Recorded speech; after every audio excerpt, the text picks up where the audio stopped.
Boa noite, gente.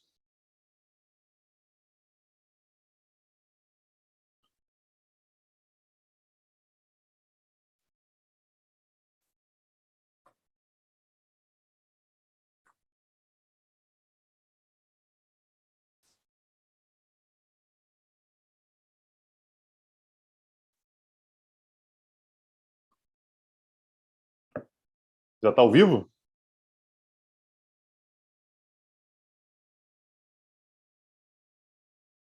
Já estamos ao vivo. Daniel Souza, cadê?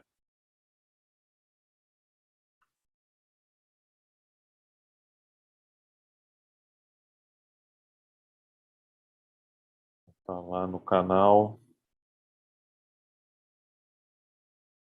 Ixi.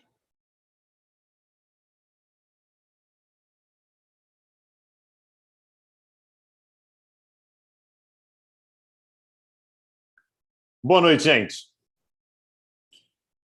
Boa noite a todos. Boa noite, boa noite. É isso aí, é para levar susto para ficar ligado. A live começou mais cedo. Estamos ao vivo. Agora, então, esperando o professor Daniel Souza para a gente começar. O pessoal está dizendo aí que está de sapatênis, né? Aí a piada interna de quem assiste as aulas todas. Quem prepara as aulas de sapatênis é sempre o professor Daniel Souza. Qualquer momento ele vai aparecer aí, mais cedo, mais tarde. Vou mandar mensagem para ele aqui.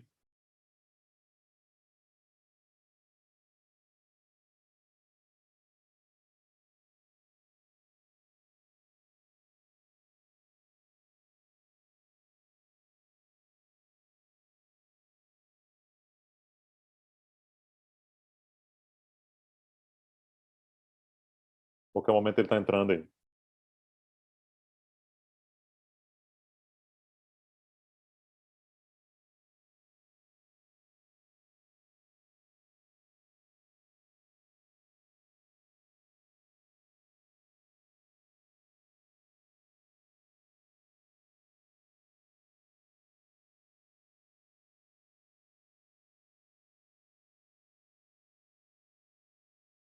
Falem comigo, gente. Quais são as expectativas? Estão aonde? Tá sem som? Tá não, né? Vocês estão me ouvindo.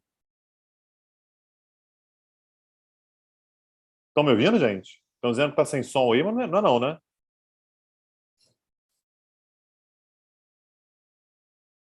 Ah, beleza, voltou. Não, tava sem som porque eu tava calado. Ô, Pô, Daniel Souza, como vai? Tudo bem, cara? pô, tudo mais ou menos, né, cara? Te encontrar é sempre uma coisa triste, Mas, desagradável. mas encontrar a distância também é assim, cara, sem precisar, porra, falar mesmo. Assim, porque Cara, a distância dá, é melhor, eu confesso, a porque dá para distância é melhor. ignorar, né? Assim, dá para, de É repente. óbvio, é óbvio. Mas hoje eu já te encontrei outra vez, cara. Aí é É ruim, verdade, né? é verdade, é verdade. Aí é Eu ruim, realmente achei que começou a acumular demais, é de fato. Achei que é começou a ruim, acumular demais. cara. Porque, pô, tu encontra ali uma vez, duas vezes, três vezes por semana, pô, já Já tá, já começa a tá cansar. ficando ali no É. talo, né? Já tá Não, e ficando ontem também, ali. né? Ontem teve bate-papo, É, aí encontra também. É isso. É complicado. O Daniel, o pessoal está dizendo aqui que fala aí. tá usando um sapatênis hoje. Você Ah, acha que faz é? sentido, Paulo, de hoje, um É. sapatênis, cara? Eu acho que não há necessidade disso. Eu Um acho que, colete, inclusive, colete da XP? não é para isso. Não Não é é para para. isso. Tá. Falaremos, inclusive, de briga, pancadaria, greve. Ô, Vamos falar, Daniel. Ô, Daniel. vamos falar de Daniel baixarias. Souza. Vamos falar de Daniel baixaria Souza. hoje. Daniel Souza. Fala aí. A gente Fala vai aí. falar de NFT e Isso, criptomoeda. E você vai isso. meter essa, Casimiro, você meteu essa que a gente vai Pô, falar de porrada. É isso que você está me dizendo? mas, cara, tu não comprou a pancadaria dos caminhoneiros semana passada com Bitcoin, não, cara? Porra, Pô, o vai ter Daniel tá falando pancadaria. assim de. E você vai Vai ter, meter essa, vai ter Casimiro, você pancadaria, cara. meteu essa que a gente vai Porra, falar. O cara não tá com é isso. retorno, tá com retorno aí, cara? Mas, cara, peraí, pronto. Desculpa, agora cortei. Ah, tá. Agora foi. Agora Pancadaria de saiu. caminhoneiro, Daniel.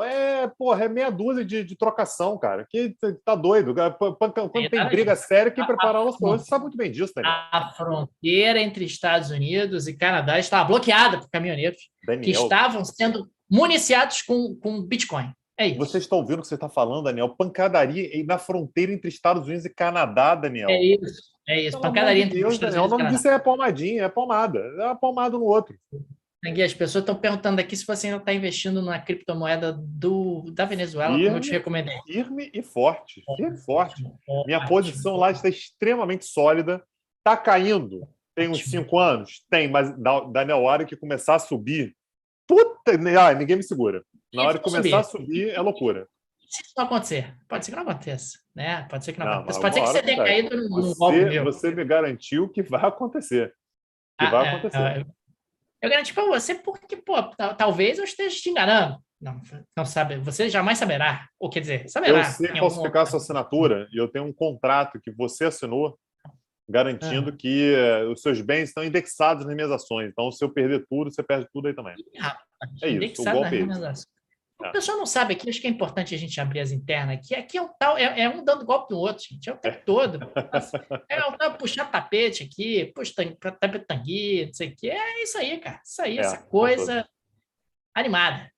Vamos É isso. começar, Tanguy, o nosso Vamos encontro de começar, hoje. Daniel? Vamos trabalhar? Você quer fazer aquela apresentação? O que é o Petit Jornal? Você conta aquela história magnífica? Por favor, tenha bondade. O pessoal tá entrando aí, então queria dar as boas-vindas.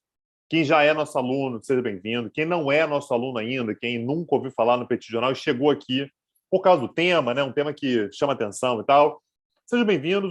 O Petit Jornal é um podcast que existe desde o ano de 2016, desde meados de 2016, que eu tive toda a ideia, idealizei tudo e chamei o Daniel para participar Não é verdade, não é bondosamente, verdade, não é bondosamente. verdade, não Ô, pensei nisso, não Daniel, é verdade, por favor, pela ordem. Isso eu estou com a palavra, sinto muito. não é verdade, Então, assim, estou não é falando verdade. aqui, fazendo a apresentação de todo o caminho, de tudo como as coisas são.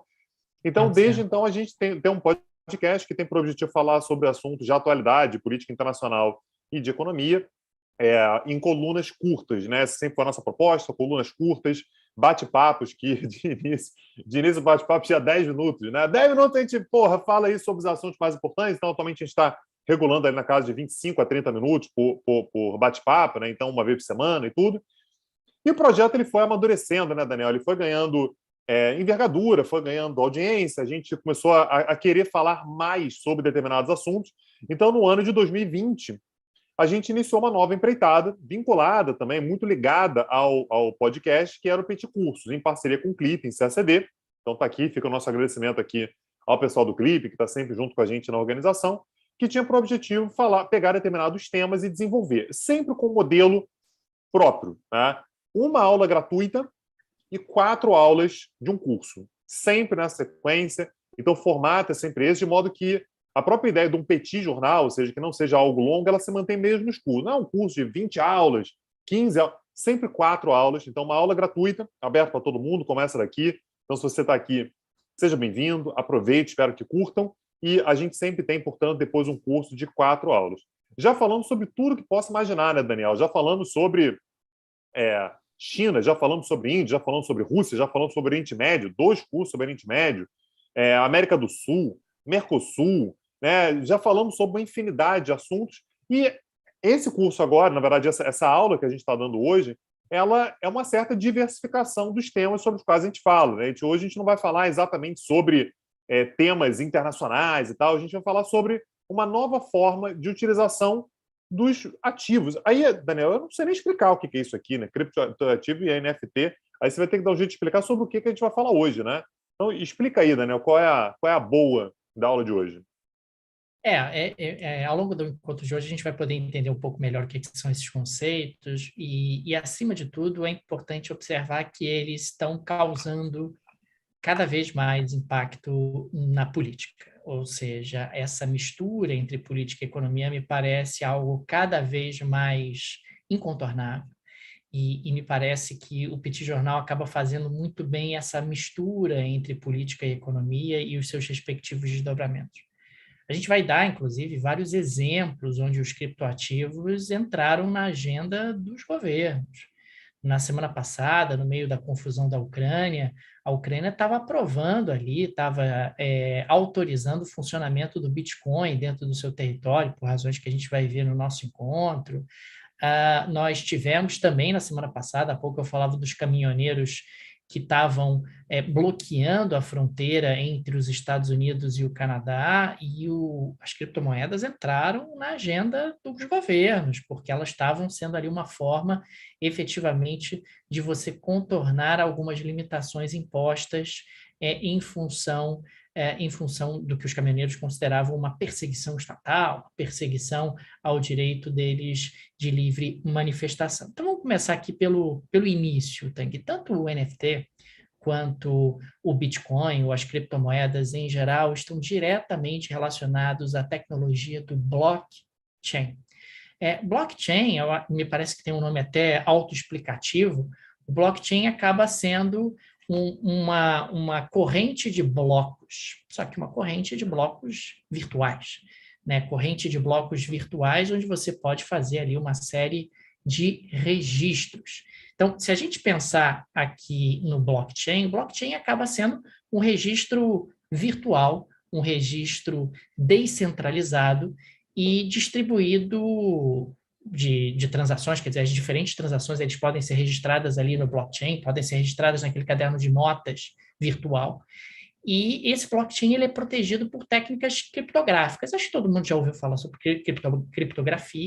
criptografia no WhatsApp, criptografia numa série de mensagens que são utilizadas na internet. E o blockchain ele também é protegido por criptografia.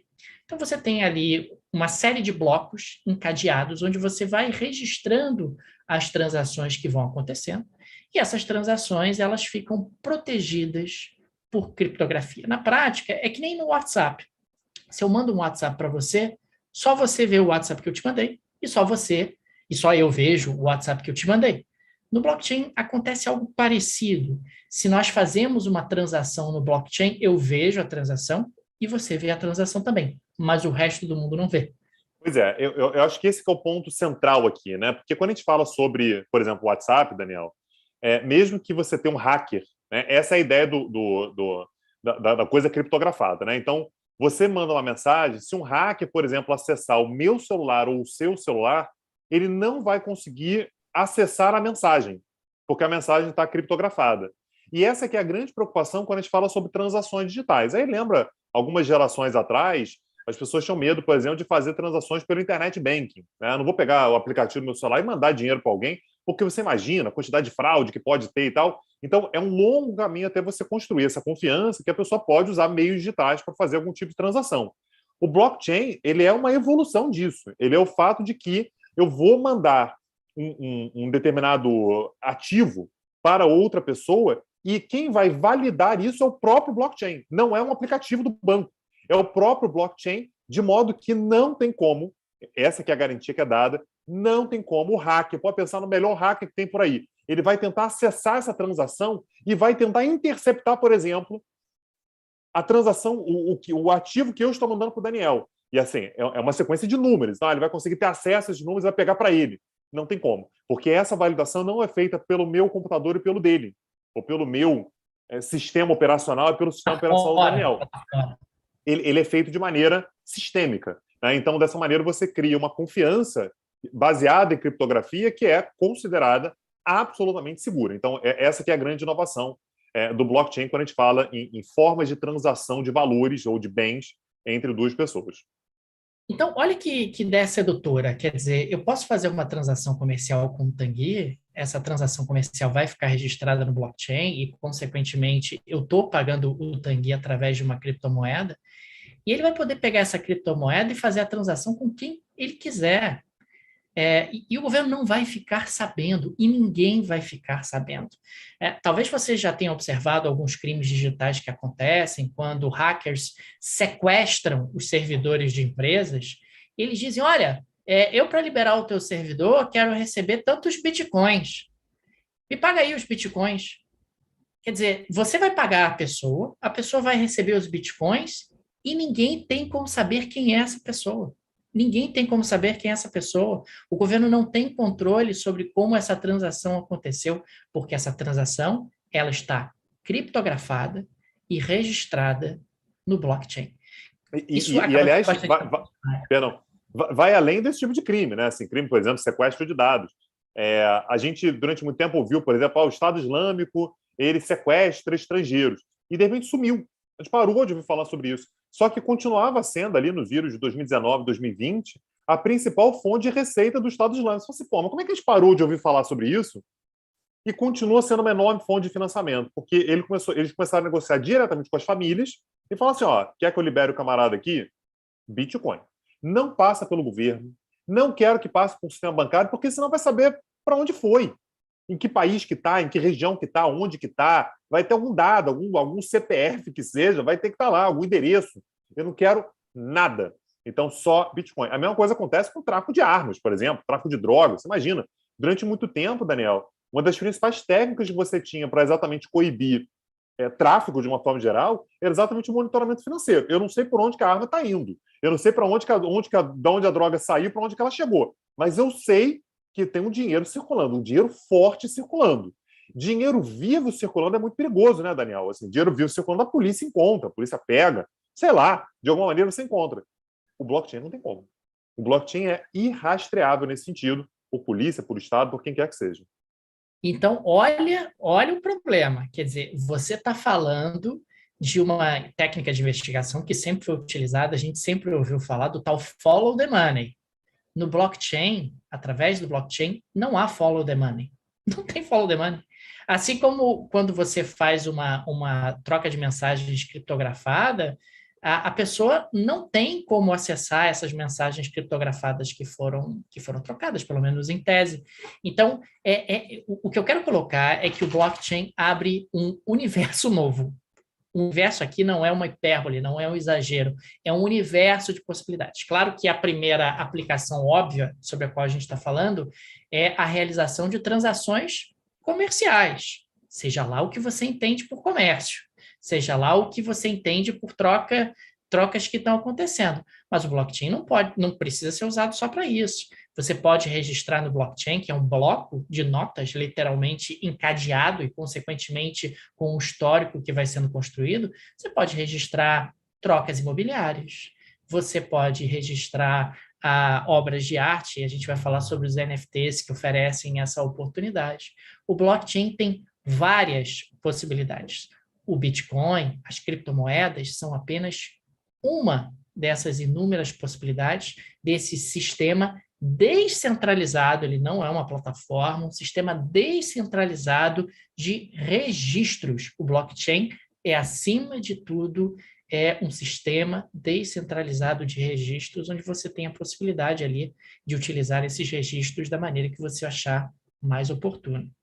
Agora, A claro... Cristina está perguntando aqui, Daniel, como é que usa o Bitcoin. E aí, uma coisa que eu acho que é basilar, você vai conseguir explicar isso até melhor que eu, é que qualquer moeda, ela é vista normalmente como um meio de transação, né? Então, assim, eu tenho uma moeda, eu te pago para você me oferecer alguma coisa.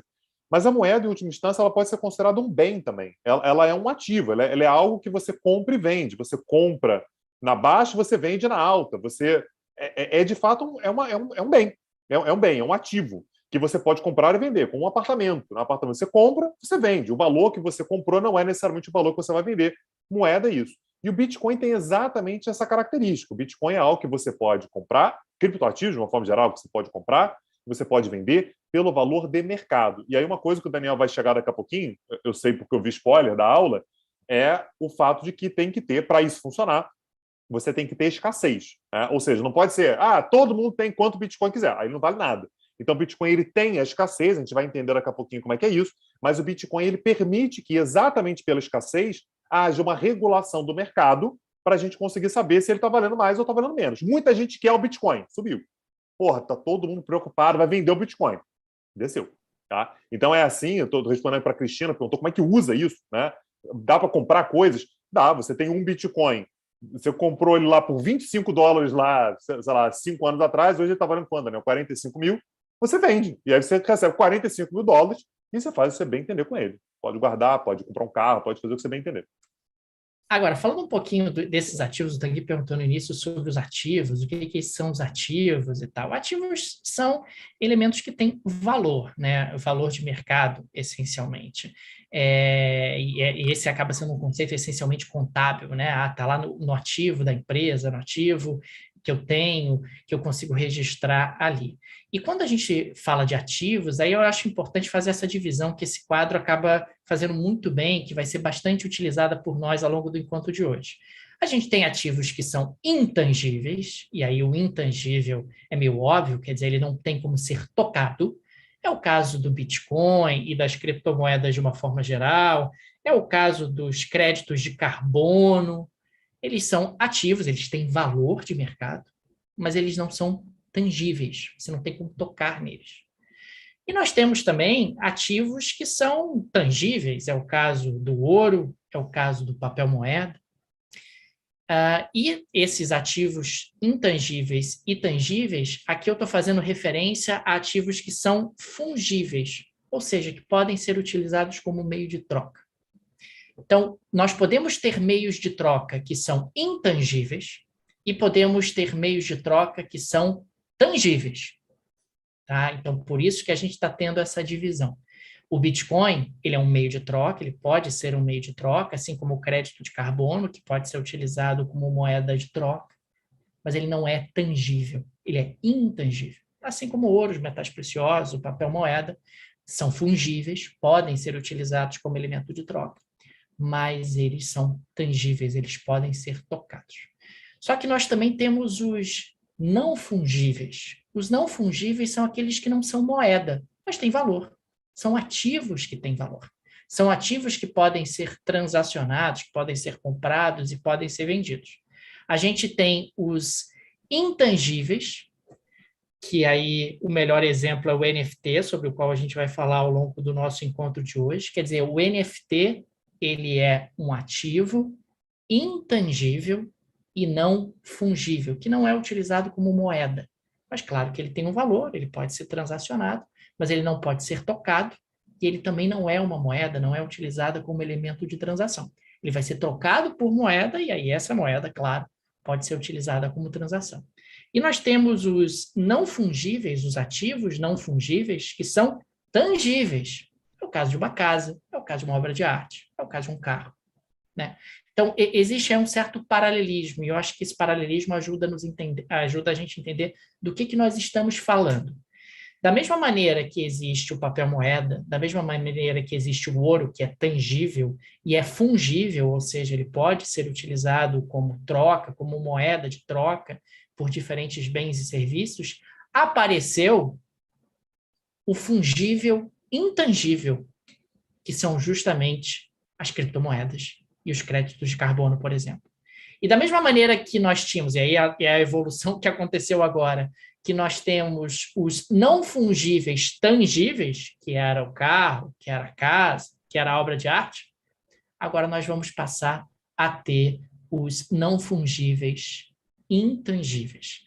Quer dizer, a gente está digitalizando a moeda e agora nós estamos começando a digitalizar bens. Estamos começando a digitalizar ativos. E essa digitalização pode ser eventualmente comercializada.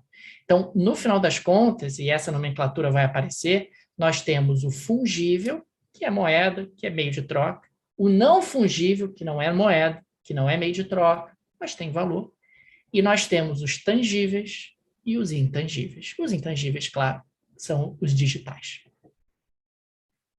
Bom, vamos começar um pouquinho falando sobre criptomoedas, e aí, claro, criptomoedas é uma aplicação justamente do blockchain. A criptomoeda acaba sendo um meio de troca. Ela pode ser utilizada como moeda, ela pode ser utilizada como intermediária de trocas, de forma criptografada. E é aquilo que a gente falava há pouco, eu e Tanguy, quer dizer, você pode realizar uma transação utilizando uma criptomoeda, utilizando a criptografia, e ninguém vai saber quem pagou, quem recebeu e o que estava sendo transacionado. Essa é a ideia justamente da criptografia. E a gente está falando de uma criptomoeda que ainda tem algumas questões a serem avaliadas, porque uma moeda tradicional, o papel moeda, ou mesmo o ouro em outros séculos, ele tinha basicamente 3 funções numa sociedade. Uma moeda tem 3 funções em qualquer sociedade. A função de reserva de valor, ou seja, de transferir poder de compra no tempo, você recebe uma quantidade de reais hoje, bota embaixo do colchão e pode usar esses reais daqui a um mês, daqui a um ano. Unidade de conta, que é a capacidade que a moeda tem de cotar o valor das mercadorias e, consequentemente, hierarquizar esses valores. E meio de troca, capacidade de intermediar as trocas. O grande desafio das criptomoedas, o grande desafio do Bitcoin é ter plenamente essas três características. Quer dizer, o Bitcoin, ele é um meio de troca universal? Não. São poucas pessoas que ainda têm acesso ao Bitcoin, que utilizam o Bitcoin como meio de troca. O Bitcoin é uma unidade de conta universal? Também não. Ele é utilizado para cotar algumas mercadorias, alguns serviços, mas algo ainda restrito.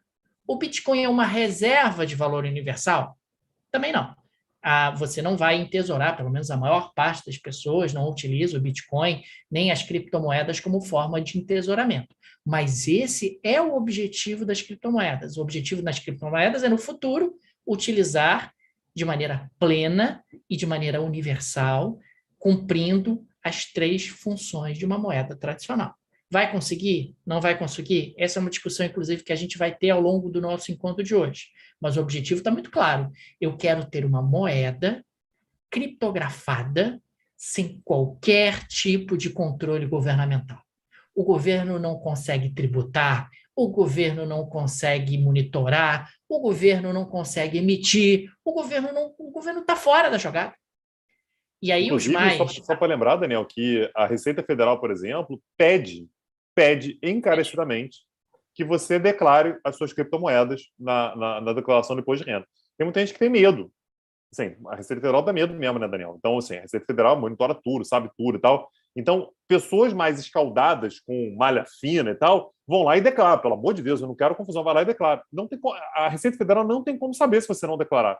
Ela está pedindo para você declarar para ela poder tributar, mas ela não tem como saber quanto que você tem, vendeu para quem, comprou de quem, comprou quando, não tem como saber. Então, isso é um indício muito significativo, né? Porque normalmente a Receita Federal ela sabe pela sua movimentação. Saiu da conta tal, foi para a conta tal, foi para onde? Passou para onde? Comprou o quê? Que bem foi esse aqui que você comprou? Você transmitiu R$ 200.000 para outra pessoa. Foi a título de quê? Nesse caso aqui, não tem como ela saber, tanto é que ela te pergunta. A Receita Federal te pede para você dizer se você tem criptomoedas ou não, e qual o valor que você tem. Isso já mostra aí como é sedutora essa ideia das criptomoedas, quer dizer, você tira o governo da jogada. Um argumento que é muitas vezes utilizado é o seguinte, ainda mais dentro desse ambiente de pandemia, isso apareceu muito a favor das criptomoedas. Tá vendo? Esses governos estão aí imprimindo dinheiro, principalmente os Estados Unidos, imprimindo dinheiro para estimular a economia, e o governo está te roubando. Porque se o governo imprime mais dinheiro, o dinheiro que você tem em suas mãos vale menos. Consequentemente, isso não aconteceria no caso de uma criptomoeda, de um criptoativo, porque a gente vai ver que a expansão é finita. Você não vai aumentar a quantidade de bitcoins infinitamente. Existe um limite para aumentar a quantidade de bitcoins e a ampliação da quantidade de bitcoins ela é cada vez mais lenta em função da dificuldade, do custo energético que isso acaba gerando dentro de um processo de mineração. Bom, avançando aqui um pouco, Tanguy, a gente chega aqui no Bitcoin em particular, o Bitcoin é apenas uma de milhares, eu disse, milhares de criptomoedas. É apenas uma das milhares de criptomoedas. É a primeira, é a mais antiga, é a mais conhecida, é a que domina a maior parte do mercado. Mais de 60% das criptomoedas do mercado de criptomoedas são concentrados pelo Bitcoin, mas o Bitcoin é apenas uma de milhares, eu disse milhares, de criptomoedas que já existem no mundo hoje. É uma moeda que se propõe a ser uma moeda global, né? Tem até a sigla BTC, que faz referência ao Bitcoin, o bit do computador mesmo, né? Tantos bits, e coin, claro, o nome da moeda em inglês. Ela circula desde 2009, então o Bitcoin tem aí já 13 anos de estrada. Aliás, estão perguntando aqui, Daniel, se tem a ver com a crise de 2008. Tem total a ver e a gente Tudo a vai ter ver. uma outra oportunidade em breve. Não vou dizer quando. Calma. Tá? Em breve, a gente vai ter a oportunidade de falar como é que a gente desemboca nesse negócio aí de Bitcoin a partir da crise financeira de 2008. Então, sim, tem relação. Tem tudo a ver com a crise de 2008. A crise de 2008, os Estados Unidos inauguraram o famoso quantitative easing, começaram a imprimir dólar como se não houvesse amanhã para tentar estimular a economia e salvar os bancos. E as pessoas olhavam para isso, mas peraí, quer dizer então que os dólares que eu tenho nas minhas mãos, que eu acumulei, etc., vão valer menos? Porque o governo, esse pilantra desse governo, resolveu imprimir dinheiro e desvalorizar os dólares que eu tenho nos meus bolsos. É muito importante destacar que o Bitcoin ele é descentralizado, assim como todas as criptomoedas, assim como o blockchain, ele não é emitido por nenhuma entidade específica. O Bitcoin é negociado na internet através de sistemas de criptografia. E se você sabe ali o número da conta secreta, as moedas são suas, o Bitcoin é seu. Ficou até folclórico, Tanguy, os casos de pessoas que perderam o número e tinham lá um Bitcoin, o cara comprou lá um Bitcoin por $20. Ganhou às vezes, Daniel, o cara ganhava. Isso eu lembro. Você tinha corretora por aí, moderninha, que falou assim, Bitcoin, vamos aderir. E aí, como ninguém dava a mínima para Bitcoin, eles começaram a dar Bitcoin. Então, eles compravam Bitcoin, vou comprar, vou arrumar aí 200 Bitcoin. E davam um Bitcoin para cada um. Falava assim, pô, dá uma olhada nisso aqui, depende se aqui pode ser um negócio do futuro. E tinha gente que perdia porque não sabia a senha de acesso lá do negócio. E o Bitcoin, depois a gente vai ver, né? Vai subir. E se tornou clássico a história, o pessoal falou, pelo amor de Deus, como é que eu recupero a senha disso aqui? Porque a pessoa tinha lá no Bitcoin. O cara tinha um Bitcoin que valia na época, sei lá quantos dólares, alguns pouquinhos dólares, e que passa a valer dezenas de milhares de dólares. Porque é isso, assim, é um ativo. Se muita gente quer, vai valer mais.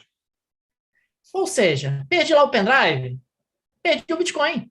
É criptografado, amigo. Você não tem acesso mais. Mas eu tenho Bitcoin. Quem garante? Cadê a senha do negócio aí? Para você dizer que é seu mesmo. Não tem esquecer minha senha. Não tem o botãozinho de esquecer minha senha. Não tem. Aí tem histórias folclóricas de pessoas que se jogaram em lixões para achar o pendrive onde estava a senha. É um negócio maravilhoso, porque passou a valer uma fortuna. Então, o Bitcoin é uma de inúmeras criptomoedas. A cotação do Bitcoin, isso é uma dúvida muito frequente, ela é definida por oferta e demanda, gente. Oferta e demanda. Se tem mais gente comprando, o preço do Bitcoin sobe, tem menos gente comprando, o preço do Bitcoin cai, e você acaba tendo essa flutuação. É por isso, inclusive, que quando o Elon Musk é um entusiasta do Bitcoin, eu vou comprar um monte de Bitcoin, o Elon Musk anuncia, o preço do Bitcoin dispara, porque aí todo mundo quer comprar Bitcoin também, porque sabe que vai se valorizar. A Tesla vai aceitar agora Bitcoin como forma de pagamento, aí valoriza o Bitcoin. Aí depois o Elon Musk diz, gente, pensando bem, acho que eu não sei se vai ser tão interessante. O preço do Bitcoin desaba. Então, ele é muito sujeito a esse tipo de flutuação e de especulação. O pessoal estava falando aqui no chat, né? Uma moeda tem lastro. Gente, assim, isso mudou ali pelos idos de 1973, tá? Assim, até ali tinha lastro. Hoje não é bem assim, né, Daniel? A última moeda com lastro foi o dólar e foi abandonado no governo do Nixon. Desde então, assim, a moeda tem lastro. Gente, tem que dar uma atualizada no manual aí, porque essa realidade já não existe desde 73. O normal das moedas é isso aqui, tá? É variação por oferta e demanda. Tem governos que controlam o valor da moeda, o caso da moeda chinesa e tal, mas a maior parte das moedas você tem uma flutuação, mesmo que seja uma flutuação suja, ou seja, flutua, mas o governo intervém na economia para mexer ali, se vai subir mais, vai subir menos e tal, para tentar dar uma balizada. Mas isso aqui que acontece com o Bitcoin é mais ou menos similar ao que acontece com moeda mesmo. Basta ver, o dólar subiu, o dólar caiu, não sei o quê. Isso é porque se muita gente quer o dólar sobe. Tá todo mundo querendo investir em outras moedas. O dólar cai. Só vende o dólar para comprar, sei lá, real, yuan, rúpias, rublos, né? A Rússia está crescendo, né, Daniel, territorialmente. Então, de repente, o cara está interessado em comprar um rublo, né, alguma coisa assim. O dólar cai. Então, isso que acontece aqui com a cotação do Bitcoin não é algo muito diferente do que acontece em regra, né? Ou pelo menos, mais ou menos em regra, com relação às moedas mundo afora. Então, a demanda, como o Tanguy muito bem colocou, ela é determinada pelos compradores, pessoas que estão comprando, que estão trocando seus dólares, seus reais, seja lá a moeda que você utilize por Bitcoin, E a oferta ela é determinada pela mineração. Claro que o termo mineração é um paralelismo em relação ao ouro, o Bitcoin se coloca ali quase como um metal precioso, com a lógica de metal precioso. E a mineração ela é feita por supercomputadores que vão, através de cálculos matemáticos bastante sofisticados, publicando blocos válidos de Bitcoin. E, consequentemente, esse é o processo de mineração.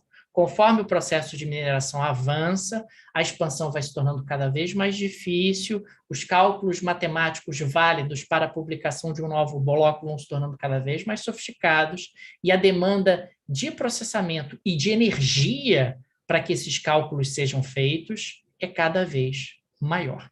Gente, computador, isso é uma coisa que às vezes a gente esquece, computador é uma gigantesca, uma enorme calculadora. Tudo que a gente está utilizando aqui nesse digital é tudo calculadora. É tudo uma série de números que vão sendo combinados e vão gerando determinados resultados.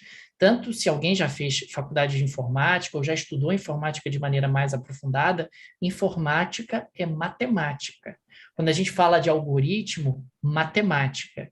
Quando a gente fala de processamento de dados, matemática. Tecnologia de informação, matemática. Criptografia, matemática. Então, quando você cria um bloco novo, esse bloco é feito através de cálculos matemáticos que só um computador é capaz de fazer, só que esses cálculos vão se tornando cada vez mais sofisticados, cada vez mais difíceis, e você precisa de maior capacidade de processamento e, acima de tudo, de energia. Computadores puxam energia, supercomputadores puxam muita energia. E aí vem, inclusive, aquelas ideias mitológicas que na China, que é relativamente verdade, que você tem prédios inteiros com supercomputadores minerando Bitcoin, fazendo esses cálculos e tentando jogar no sistema blocos válidos de Bitcoin.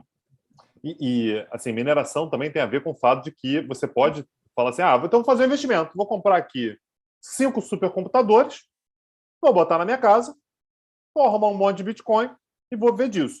E mineração tem disso, né, Daniel? Você um dia pode minerar e achar 2 blocos válidos de Bitcoin e depois você pode passar 5 anos minerando e não achar nada. Né? Então, a ideia de mineração também é isso, porque é um cálculo que o computador ele fica tentando ali, são várias tentativas, é igual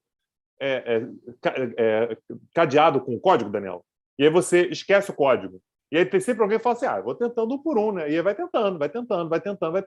Gente, pode ser um número que na hora você pulou, pode ser um número que você não pensou, pode ser um número que você não... E não achar o ouro, né? Não achar o Bitcoin aqui. Então, esse processo de mineração, você está pensando em largar tudo, largar um emprego, vender o carro para comprar um supercomputador, 5 supercomputadores para minerar, pensa bem, tá? Porque é possível que você fique multimilionário e é possível que 3 meses depois você seja despejado.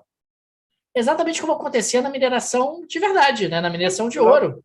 Você investia ali uma fortuna, vou minerar, vou ficar lá minerando. Pode ser que você perdesse tudo, simplesmente porque você não achou ouro, e no caso das criptomoedas acontece algo parecido. Pode ser que você não consiga publicar blocos válidos de Bitcoin e, consequentemente, você não receba esses Bitcoins em troca, em prêmio por isso.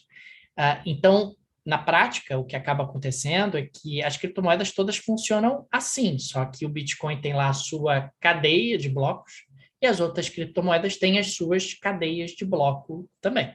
E tudo é uma questão de oferta e demanda. Qual é a oferta de blocos válidos e qual é a demanda por esses blocos válidos? Bom, falando um pouquinho sobre o preço do Bitcoin, isso aqui é só para a gente ter uma ideia da evolução recente do Bitcoin. E claro que o que chama atenção, Tanguy, é isso aqui. O Bitcoin disparou a partir do ano de 2020, principalmente, né? E o que aconteceu em 2020, Tanguy? Uma tal de pandemia. E aí, com a pandemia, os governos começaram a imprimir dinheiro, começaram a jogar dinheiro na economia, é zona do euro, é Reino Unido, é Japão, é Estados Unidos, foi um tal de jogar dinheiro. Aí o que o pessoal olhou? Falou, pegar esse dinheiro aí que está sobrando, está tendo dinheiro para tudo que é lado, comprar os Bitcoin, né?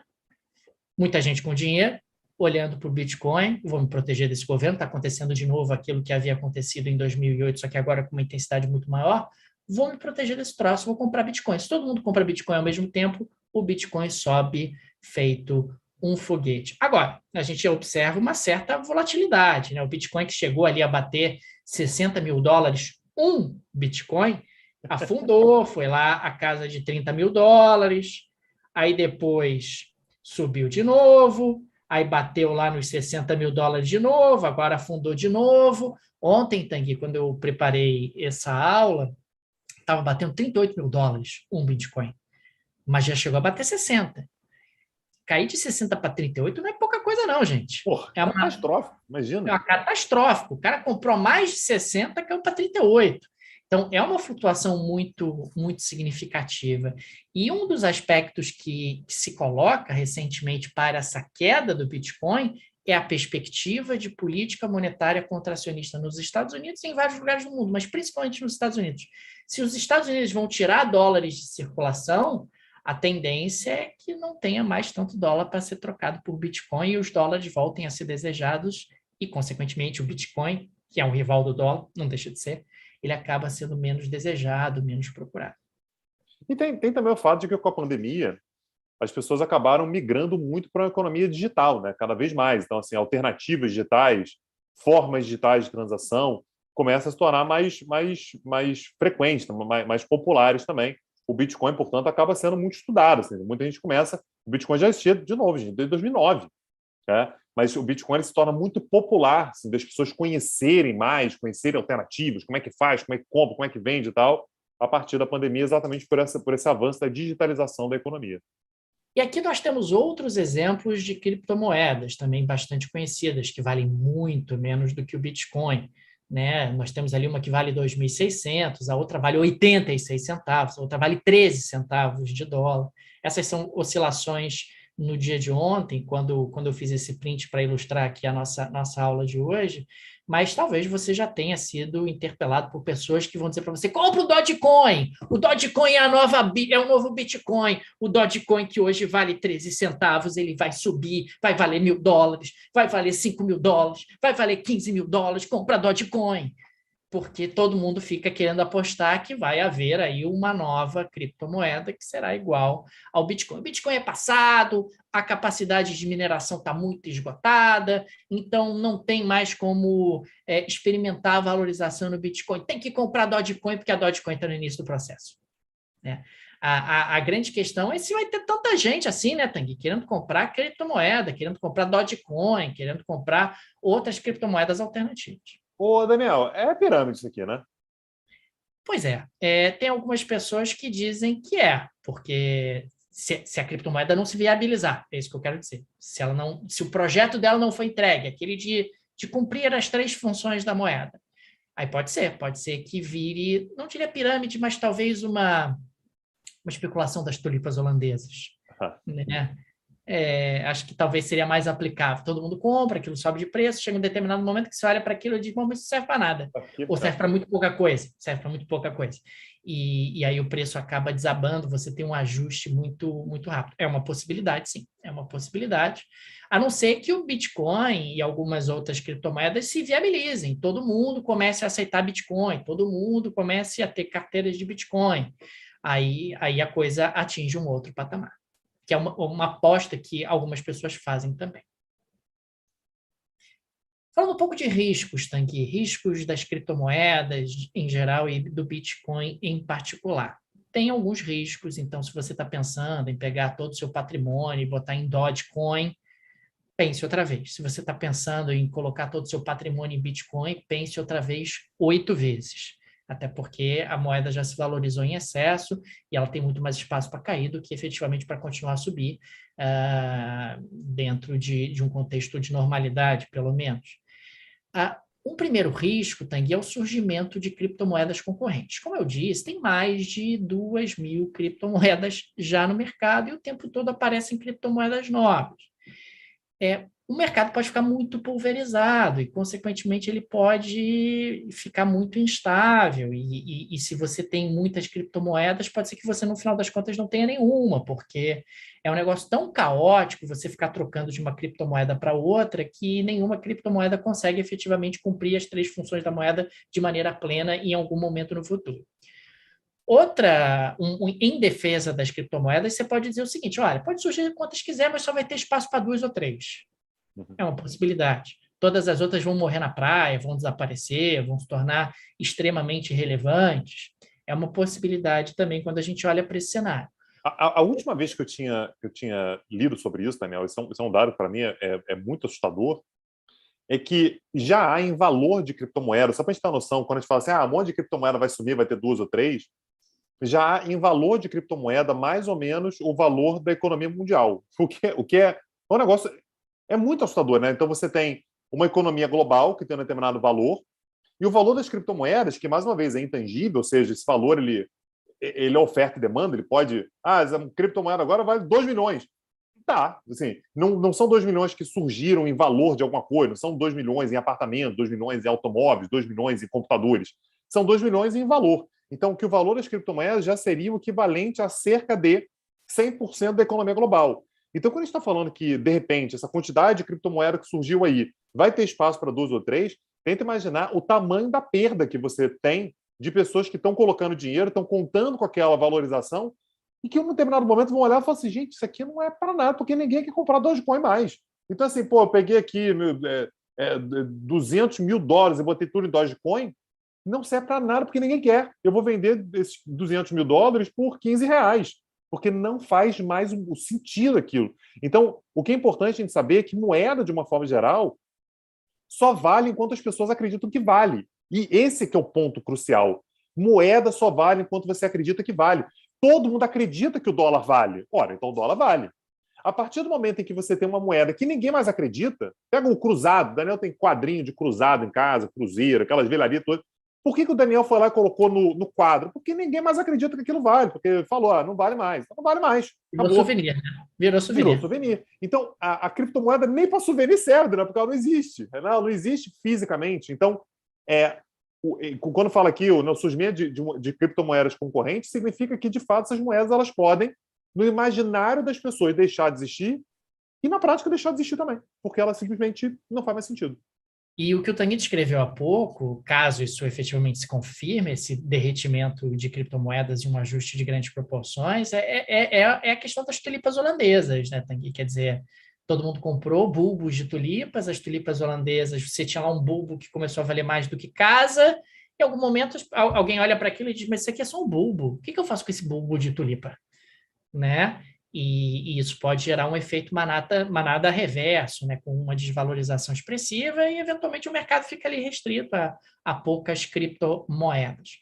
Um outro elemento importante, e isso está ficando cada vez mais claro, é o ataque dos governos às criptomoedas. A gente vai falar de algumas análises aqui, alguns governos liberando, outros tentando ali aparecer através dessas criptomoedas, mas, Tanguy, no final do dia, a gente espreme, essas criptomoedas querem tomar poder do governo, né?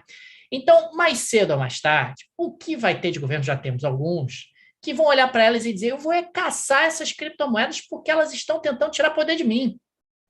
E uma coisa muito interessante é que as criptomoedas elas têm mais eco e têm mais espaço em países emergentes. Nos países centrais, elas têm tido, proporcionalmente, claro, elas têm tido um pouco menos de espaço e uma certa resistência dos governos, que, claro, acabam tendo aí interesse em preservar as suas moedas, as suas rainhas de poder. Ciência política, primeiro período da faculdade, aula 1. Uma das funções do Estado é o controle da moeda. O Estado só é o Estado porque ele controla o seu território e a sua moeda. Se você tem um Estado que só controla o território, mas não controla a moeda, ele é um Estado que não é um Estado no sentido moderno. O Estado, no sentido moderno, ele controla o território, as leis, é soberano e tal, e controla a moeda. Você tenta imaginar como é que é um Estado emasculado a partir do momento que ele não controla uma dessas duas variáveis, né? Uma coisa é você dizer que é um Estado que não tem soberania, né? Qualquer Estado vai lá e faz o que bem entende no território dele. Porra, deixou de ser Estado, é a Ucrânia hoje. Assim, meu território aqui, vai a Rússia e reconhece a independência lá de 2 regiões do leste do país. Porra, isso aqui está violando a minha soberania. É algo similar na estrutura do Estado, no momento no qual esse Estado não controla a moeda. O que esse Estado vai fazer? Cara, isso aqui não vai ter como, eu vou ter que controlar essa moeda. Alguma coisa eu vou ter que fazer para controlar a moeda, senão eu vou ficar para trás, eu não consigo tributar. Senão eu não consigo saber quem é que está transacionando o que para onde. Senão eu não consigo ter grana para pagar funcionário público, para fazer investimento, para controlar minimamente a economia. Então, isso aqui na visão do Estado, Daniel, de uma certa maneira, matar ou morrer. O Estado precisa acabar com isso que, na estrutura tradicional do Estado, é um câncer. O Estado não controlar a sua moeda. Porque enquanto as criptomoedas estiverem restritas a um número pequeno de pessoas, ficarem ali sendo vistas como uma aplicação financeira para você tentar ganhar em cima da valorização dessas criptomoedas em relação à moeda tradicional, os estados vão ali dando empurrada com a barriga, aí vira a receita, me diz aí quantas criptomoedas você tem e tal. Ou então, eu vou tributar, hein? Se você trouxer de volta, na hora que você trouxer de volta, eu vou ver que pingou na tua conta a valorização das criptomoedas do Bitcoin que você comprou, eu vou te tributar, hein? Na hora que você trouxer de volta. Pegou, comprou, aí na hora que voltou para tua conta, amigo, já era, a receita vai bater na tua porta e vai dizer, vou tributar esse troço porque isso é um ganho financeiro. Mas se as criptomoedas tiverem sucesso no seu projeto, que é uma universalização do seu uso como meio de troca, unidade de conta e reserva de valor, eu não tenho nenhuma dúvida que os governos vão vir com tudo para cima delas. Para cima, tentando regular, tentando tributar, tentando inviabilizar, tentando tumultuar, tentando proibir. Dizer não pode, não aceito, não é permitido, dentro do meu território não pode ter transação nessa criptomoeda. Então, existe aí, me parece, caso as criptomoedas tenham esse sucesso almejado, está contratada uma guerra. Está contratada uma guerra dos governos, dos organismos multilaterais contra essas criptomoedas que tentam tirar poder dos governos. Alguns outros riscos, Tanguy. O primeiro, avanços na quebra da criptografia. Hoje a gente diz que a criptografia é inquebrável. Agora, inquebrável, inquebrável até alguém quebrar, né? Inquebrável até o primeiro conseguir quebrar, o que é sempre uma possibilidade, ou você ter algum tipo de técnica de quebra de criptografia. Afinal de contas, né, Daniel? Nem Deus afunda o Titanic. Até que um iceberg consegue, né? É isso. Então, assim, é impossível até que alguém faça. A Enigma, né, que era a máquina nazista de criptografia, sim, a criptografia é algo relativamente antigo no mundo, só a gente não tinha computadores para fazer isso de maneira tão automatizada. A Enigma de fazer criptografia tinha um código inquebrável e tal, até que alguém quebra, né? Até que alguém consegue ali algum tipo de mecanismo para quebrar. Perda de confiança devido à volatilidade. Isso é um risco também. O negócio começa a oscilar tanto e as pessoas vão se cansando daquilo, vão dizer, não quero esse troço, não, isso é muito volátil, muito arriscado. E o abandono por os seus entusiastas iniciais, o Elon Musk da vida, de, não quero mais saber esse troço, não. Esse negócio de criptomoeda é um atraso, eu abandono. Se esses entusiastas abandonam, a chance de um derretimento relativamente rápido também não é pequena. E tem um relatório recente do FMI, Daniel, que eu achei muito interessante, essa maneira pela qual eles colocaram o risco, né, das criptomoedas, que é dizer que existe um risco grande de uma contaminação do setor bancário. Porque você imagina, Daniel, o setor bancário ele está interessado em oferecer algum tipo de ativo para os seus clientes de alta rentabilidade. E aí ele faz uma carteira, né? Coloca lá, nessa carteira aqui tem ações do Banco do Brasil, tem ações da Vale, tem ações disso, tem ações daquilo, e tem uma criptomoedazinha aqui, como se fosse um doping, né? Bota ali dentro, e esse ativo ele pode levar essa carteira de ações ali a valorizar muito. E qual o problema? Como essas criptomoedas elas oscilam demais, a gente viu o gráfico agora há pouquinho, uma montanha-russa o tempo todo, isso pode levar a um descontrole dos ativos tradicionais. Porque você imagina, se um monte de banco começa a colocar criptomoeda nas suas carteiras, a chance de você ter bancos que vão oscilar muito, né, com as suas carteiras de uma forma geral é gigantesca. E tenta imaginar, no momento em que eventualmente haja, por exemplo, como o Daniel falou, uma descrença diante dos bitcoins, e você tem uma contaminação por vários bancos ao redor do mundo com criptomoeda dentro, já era. Você tem uma crise bancária de largas proporções. Então, o que a FMI diz é, bancos, cuidado, se liga aí, porque isso pode destruir a estrutura de vocês. Como a gente sabe, Daniel, o grande risco, aí quem viu os filmezinhos que saíram, que são ótimos, aliás, sobre a crise de 2009, sabe que o camarada que está lá no banco, ele está pouco se lixando para daqui a 5 anos. Ele quer saber do bônus dele esse ano que vem. Ele vai arrumar bônus, está crescendo, bota Bitcoin aí, a gente fica milionário e vai para as Ilhas Caimã. Vai viver a vida como se não houvesse amanhã. Mas o risco disso se tornar uma crise de médio e longo prazo é enorme. Então, esse é um alerta que o FMI fez também. Tem uns 2 ou 3 anos aí no relatório dele. Batangui, esse tal de FMI tá querendo atrapalhar as cripto porque o FMI tem a perder. É por isso. Ele vai se tornar irrelevante, entendeu? Mas quer dizer, eu acho interessante que esse é um movimento, ele começa assim, né? Primeiro ele diz, olha, sei lá, acho que não é uma boa ideia, é meio perigoso. Aí depois você sobe um degrauzinho, que foi o que o FMI fez com El Salvador. El Salvador, eu recomendo, a gente vai falar sobre El Salvador daqui a pouco, eu recomendo que você saia disso. Eu recomendo de maneira muito efusiva que você saia disso. Aí daqui a pouco, para virar pancadaria, para começar a trocar tapa, não custa, né, Taqui? Não custa, exatamente. E todos eles, Daniel, e aí o G20, o FMI e tal, é sempre assim, não há um risco imediato, mas pode se tornar um problema lá na frente. Estou aqui antecipando o problema que pode dar. O tom é sempre o mesmo. Ninguém diz, meu Deus, isso vai dar problema agora. Não, mas lá na frente isso pode ser um problema, além dos outros problemas que a gente já falou aqui. Assim, de fato, você pode começar a ter um financiamento muito mais fácil de grupo terrorista. Imagina, você quer financiar um grupo terrorista, você é um fanáticozinho, eu quero financiar grupo terrorista. Durante algum tempo eu tinha o constrangimento de ter que pegar o meu dinheiro e fazer um TED, né, em nome de sei lá quem, para esse dinheiro chegar lá para o cara, para ele poder usar para comprar arma, bomba, para ele poder comprar o que ele bem entender. Agora eu não preciso mais, não tem mais constrangimento. Compro criptomoeda e mando para o cara. Quanto valor que eu quiser, eu posso mandar 10 bilhões de dólares para o cara, que não tem como você saber, não tem como você rastrear. Eu estou financiando um grupo terrorista e ninguém tem como saber Não tem que eu como sou eu saber. que estou financiando um grupo terrorista.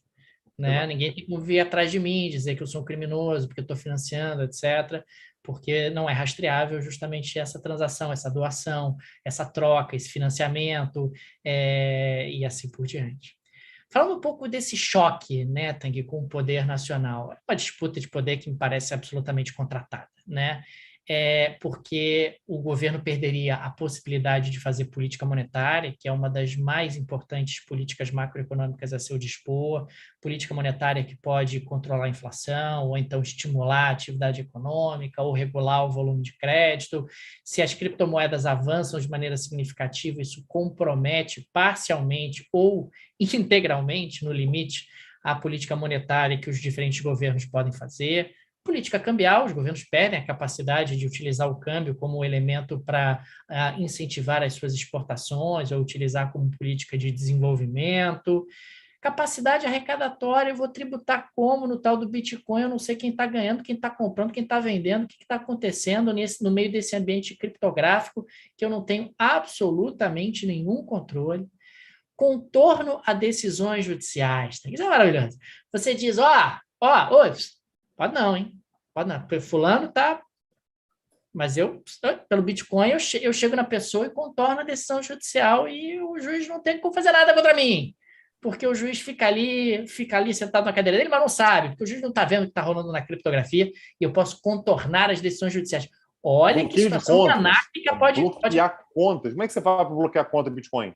Não bloqueia. Não bloqueia. E sanção? Sanção econômica. Vou sancionar a Rússia. Não quero a Rússia fazendo transação com ninguém, hein? Não pode fazer transação com a Rússia. Se for Bitcoin, como é que faz, Daniel? Não faz. Não faz. É o nosso próximo ponto, contorno a embargos econômicos. Coreia do Norte é uma festa com esse tal do Bitcoin.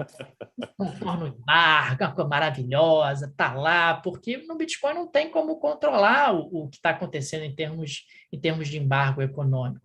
Não por acaso, Vladimir Putin, nessas últimas semanas, na televisão, ele fala todos os dias na televisão, Vladimir Putin tem falado dia sim, outro também, sobre o quê, Tanguy?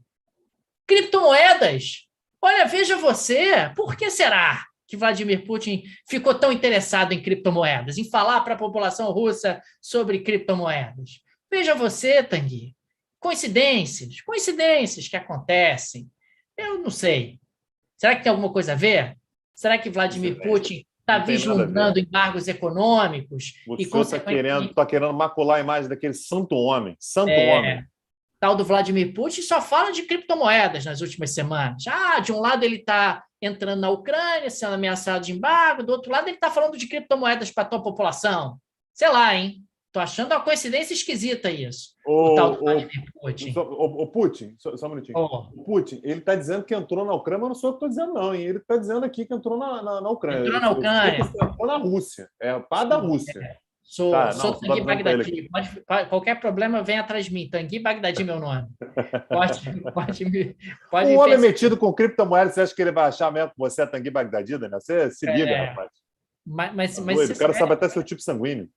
Nas últimas semanas, o Putin tem falado com muita frequência sobre as criptomoedas, sobre como as criptomoedas são uma alternativa interessante, como as criptomoedas podem ser utilizadas e assim por diante. E, claro, é um meio de troca não rastreável para atividades criminosas, ou seja lá para o que você quiser fazer, né? Sequestrou o servidor, sequestrou uma pessoa. Pedofilia. É isso. Pedofilia. Pessoas que trocam informações ou trocam material proibido. Utiliza as criptomoedas porque isso não é rastreável. Tá? Agora, tem que avançando aqui um pouquinho, vamos falar de alguns cases internacionais. A gente acabou até se antecipando, mas eu acho legal para ilustrar. Para começar com a China, né? A China não quer nem saber. Proibiu. Não pode. Quer saber? Esse negócio aí, isso é bagunça, isso é safadeza. E na China família tradicional chinesa não permite isso. Não permite. A gente vai ter aqui a nossa criptomoeda chinesa, né? Muito legal e tal. A gente vai ter a criptomoeda chinesa e tal, de repente, eventualmente, quem sabe.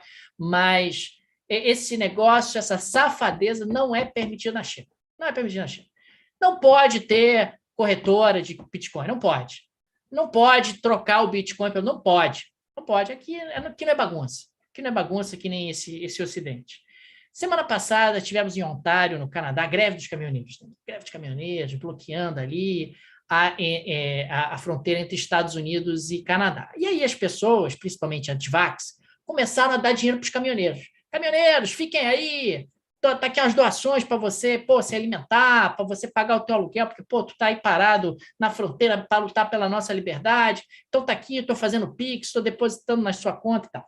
Aí veio o tal do governo do Canadá, congelou as contas dos caminhoneiros. Aí não, né? Congelou as contas dos caminhoneiros. Os caminhoneiros olharam para isso e falaram, não tem problema nenhum, não tem problema nenhum. Me paga em criptomoeda. Me paga em criptomoeda. Porque aí o governo não tem como congelar. E aí o governo de Ontário, a polícia de Ontário, foi para cima das corretoras. Falou, meu amigo, oi, você que tem uma corretora aqui dentro do Canadá, sede no Canadá, congela a conta do fulano. Ele não pode trocar as criptomoedas para dólar canadense. Não deixa, eu não deixo, está proibido. Aqui é uma ordem judicial. Uma ordem judicial, estou aí batendo na tua porta, não permito isso. Não pode trocar. Ele recebeu Bitcoin? Azar dele, não tem o que fazer com Bitcoin. Agora eu quero ver ele comer em Bitcoin. Quero ver ele no restaurante em Bitcoin. Quero ver ele pagar o aluguel em Bitcoin. Porque se ele não tiver como trocar o Bitcoin pelo dólar canadense, ele está lascado. Está lascado. Então, eu vou encampar essas corretoras de Bitcoin, vou levar lá o nome das pessoas que estão envolvidas e vou dizer, não pode trocar o tal do Bitcoin por dólar canadense. Então, vai lá pagar o aluguel em Bitcoin agora, irmão. Quero ver você dar o seu jeito lá, seu caminhoneiro malandro. Cafezinho. Vai tomar um cafezinho. Tá frio do cacete lá. Toma um cafezinho em Bitcoin aí, quero ver. É isso. Essa foi a ação, justamente, do governo de Ontário em cima dos caminhoneiros e deu certo. E deu certo, porque se você não consegue transformar o Bitcoin em dólar canadense, você não tem muito o que fazer no seu dia a dia, uma vez que o Bitcoin não é aceito de maneira universal, de maneira expandida no Canadá para as transações do dia a dia. Faltou malandragem para os caminhoneiros, né, Danilo? Era entrar no multiverso, metaverso, e tomar um cafezinho virtual por lá. Aí dava. Um aluguel virtual. Aí as coisas virtuais você conseguia. E aí entra justamente, gente, eu estava vendo até aqui no chat e tal, mas os governos, como é que o governo vai se meter? Gente, o governo diz, meu amigo, não pode pagar aluguel em moeda que não seja dólar canadense. Você não pode comprar um cafezinho no boteco da esquina sem ser em dólar canadense. E aí os governos podem entrar justamente numa cruzada anti-criptoativos. Tudo bem, você vai fazer lá as suas... É uma questão local, né? Esse que é o ponto. Então, há ainda um controle do Estado quando você fala sobre o controle do território dentro do Canadá. Se esse caminhoneiro canadense, ao invés de querer comprar um cafezinho, ele quiser fazer uma transação para financiar alguma coisa em outro lugar, ele vai conseguir. Não tem muito o que o governo fazer. Mas enquanto você estiver falando sobre a contratação de serviço ou compra de bens dentro do Canadá, o Estado canadense consegue fazer alguma coisa.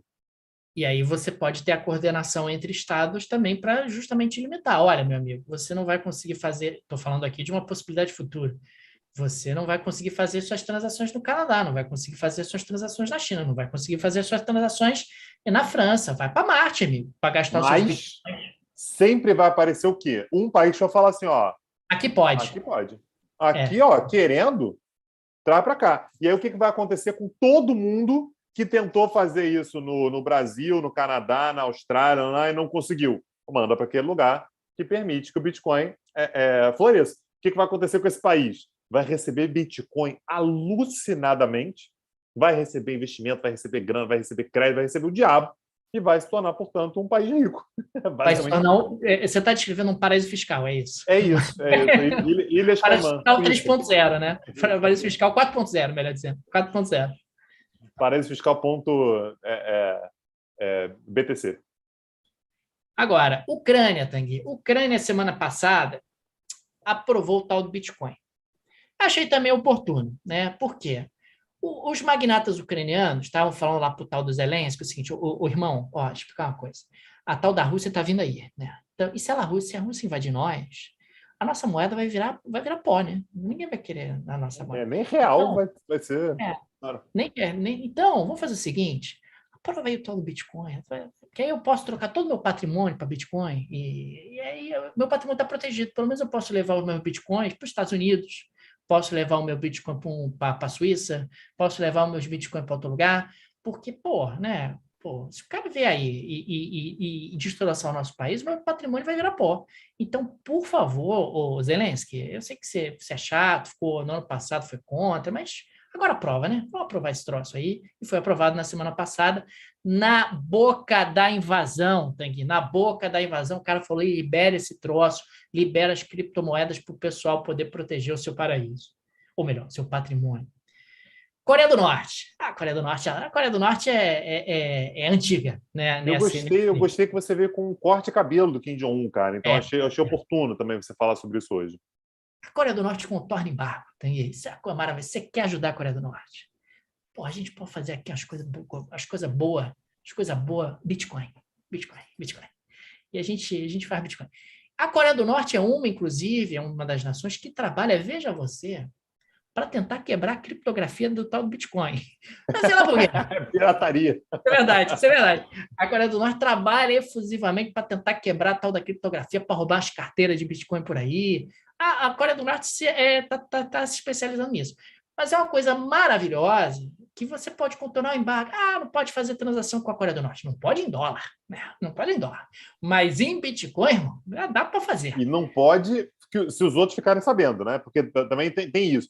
E aí, esse é um ponto que a gente já vem falando tem um tempo, né, Daniel? Porque como é que os Estados Unidos colocam a sanção contra alguém, por exemplo? Né? O que os Estados Unidos basicamente determinam, a gente falou sobre isso na aula sobre a Ucrânia, o que os Estados Unidos basicamente determinam é empresas americanas não podem fazer transações com empresas que tenham feito algum tipo de transação com aquele país que está embargado. Então, você imagina, o Daniel pega a empresa dele aí e faz negócio com o Irã. O Daniel não vai poder fazer transações em dólares, porque é moeda americana, e nem envolvendo qualquer tipo de empresa americana, porque ele está ultrapassando, né, os limites ali dos embargos. O que coloca um monte de empresa numa situação que tudo bem, eu não quero ficar fodido lá na relação com os Estados Unidos, mas eu também não queria perder uma oportunidade de negócio aí na Coreia do Norte, no Irã, na Venezuela. Sacanagem. O que eu posso fazer agora? Eu uso criptomoeda para fazer a transação com Coreia do Norte, Irã, Venezuela, Líbia, Síria, quem quer que seja, e uso a minha empresa normal para fazer transações com os Estados Unidos. Olha como é que isso aqui tira, inclusive, uma capacidade de isolamento que os Estados Unidos sempre tiveram com relação aos outros. Os Estados Unidos sempre tiveram a capacidade de isolar. Agora você começa a ter inúmeras maneiras de contornar. Dá uma olhada nos países que a gente está falando aqui. A gente está falando de Coreia do Norte, a gente está falando sobre países que são profundamente isolados, Rússia, né? Que estão profundamente embargados, sancionados e tal, e que nesse momento conseguem, portanto, formas de contornar inclusive aquele embargo tradicional dos Estados Unidos. E é interessante porque ao longo desses últimos, 13 anos, 14 anos desde que a gente tem o Bitcoin vem de 2009, então são 13 anos.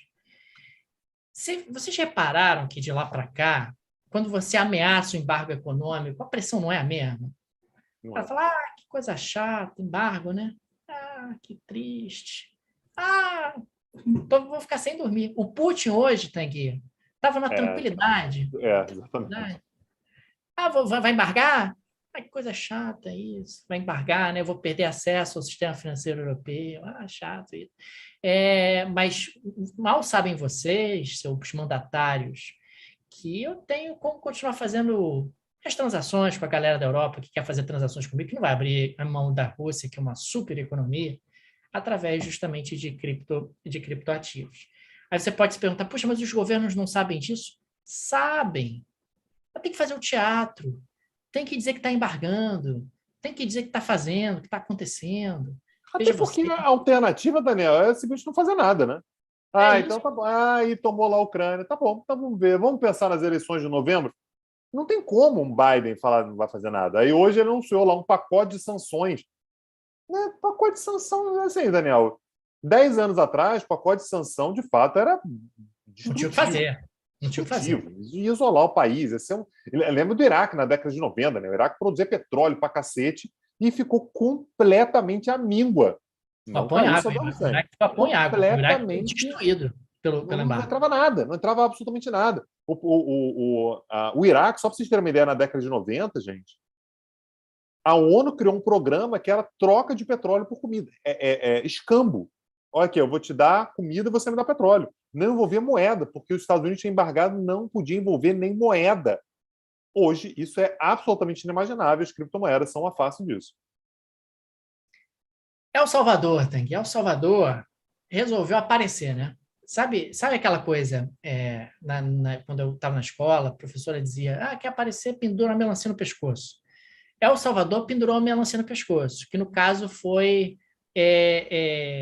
aceitar o Bitcoin como moeda local, então passou a ser uma moeda junto com a moeda tradicional, e o governo de El Salvador botou uma parte das suas reservas fiscais em Bitcoin. E aí que entrou justamente a crítica do Fundo Monetário Internacional, dizendo, o El Salvador, pelo amor de Deus, isso é o dinheiro do povo de El Salvador, e o Bitcoin faz assim, vocês enlouqueceram, El Salvador. E El Salvador diz, aí foi que ele postou, o presidente de El Salvador, que é um cara jovem e tal, postou um meme dele vestido de atendente do McDonald's, dizendo, olha, o FMI me descobriu, o FMI disse que a gente vai ficar na miséria, então eu vou ter que trabalhar no McDonald's. Aí deu uma debochada no FMI, dizendo, tá vendo? É o FMI que é contra, que o FMI... É o Bukele, né? O Nayib Bukele. O Bukele, Daniel, sabe qual é a impressão que eu tenho dele? Ele tem 40 anos, meio Faria Limer e tal. Eu tenho a impressão que ele assiste vídeo de coach antes de dormir.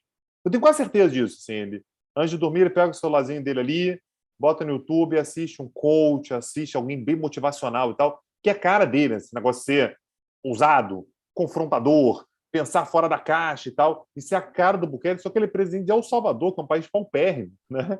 E basicamente fez isso com as reservas da nacional do país. Tenta imaginar, né, o risco que, de fato, El Salvador está correndo nesse momento. É uma parte, não foi a totalidade, mas mesmo assim, quer dizer, as reservas fiscais do país em Bitcoin é sempre algo muito perigoso em função da altíssima volatilidade.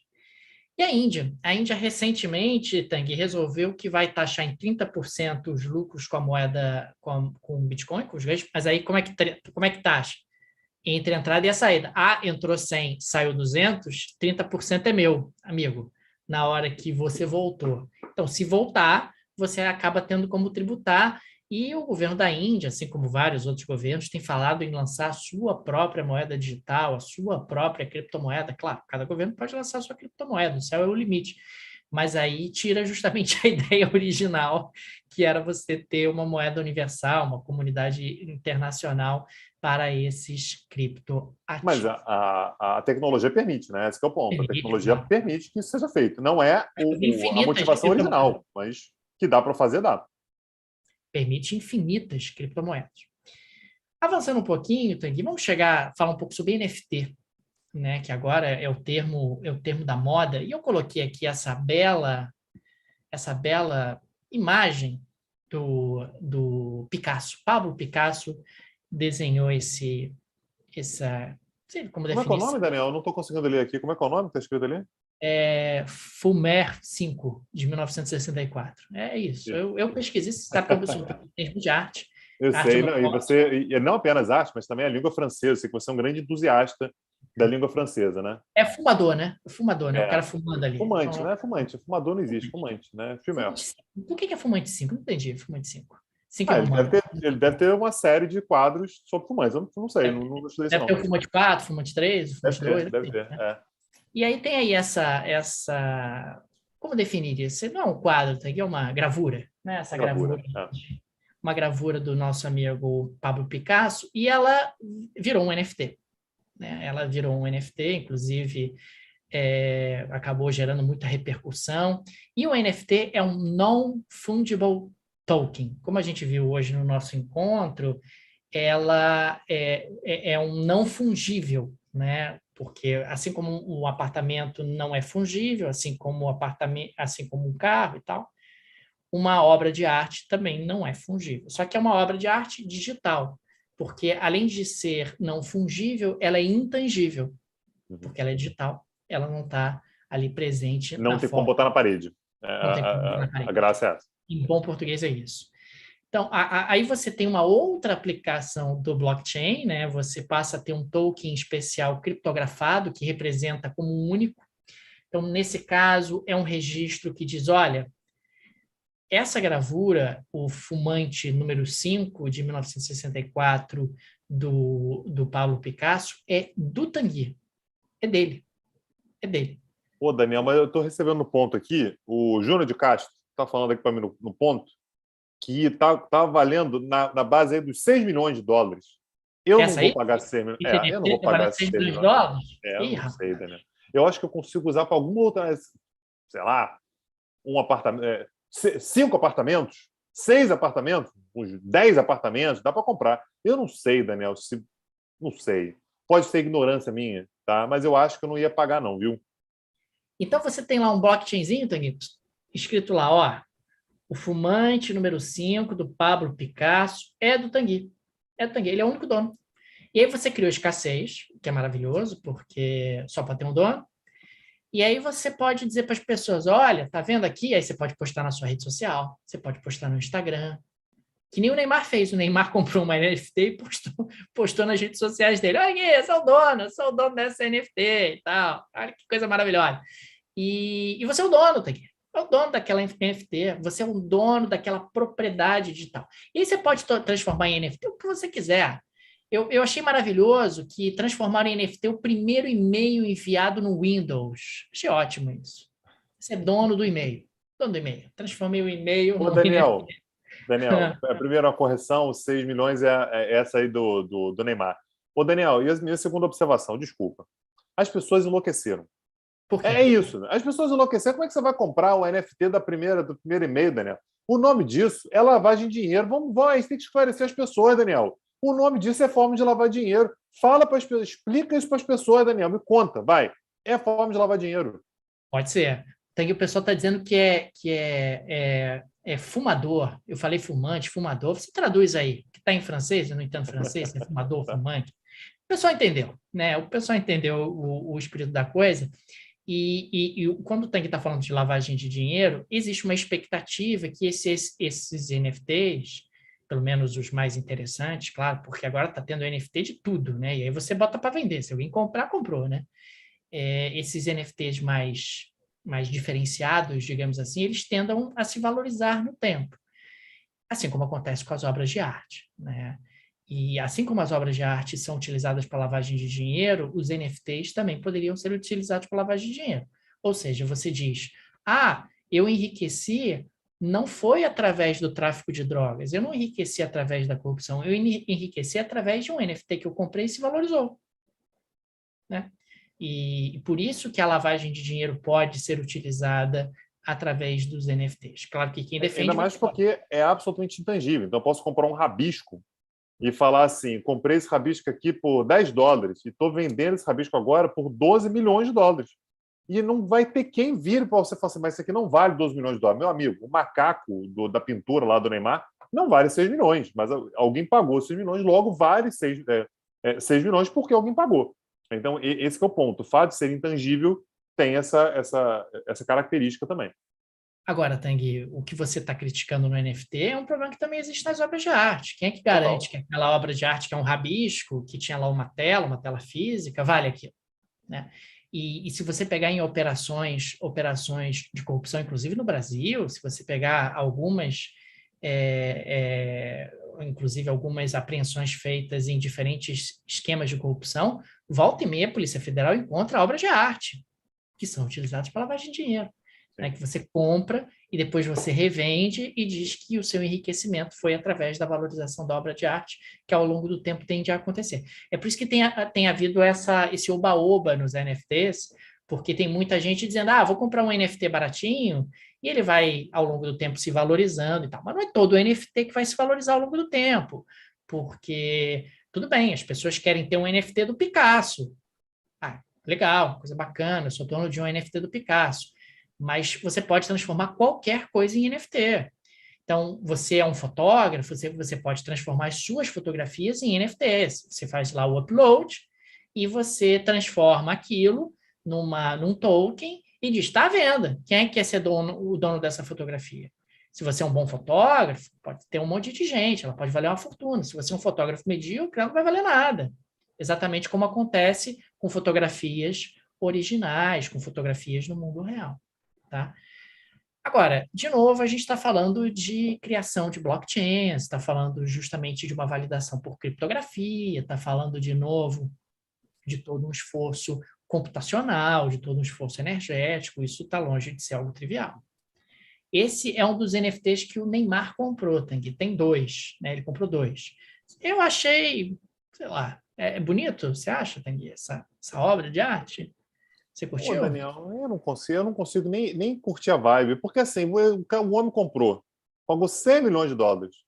E Isso, aí você está dando a aula aqui, você está usando a imagenzinha aqui. Você pagou quanto mesmo. para o Neymar para usar isso aí? É nada, não cabe nada, né? Zero reais, botei lá no Google Ô, Images. Daniel, se o Neymar vier cobrar, isso vai sair da sua parte, tá? Só para deixar bem claro aqui. Prezado Neymar, não tem nada a ver com o uso dessa imagem. Tá? Foi só o Olha aí, Daniel que usou. Pelo amor de olha Deus. aí. Deus me livre. Eu sou um respeitador da propriedade privada. O Daniel, que é comunista. Eu não. Eu sou um respeitador da propriedade privada. Eu sei que isso é seu e eu não queria mexer. Só para deixar o disclaimer aqui. Eu queria dizer que ele continua sendo dono do NFT. Eu não roubei o NFT dele. Não roubei. Tá? E agora, Tanguy, o que acontece? Problemas de precificação subjetiva, você falava há pouco, abre espaço para lavagem de dinheiro, abre espaço para excessos de alavancagem e de especulação, Lavar dinheiro. e possibilidade de bolhas, né? Da mesma lógica que a gente falava há pouco dos bulbos das tulipas holandesas.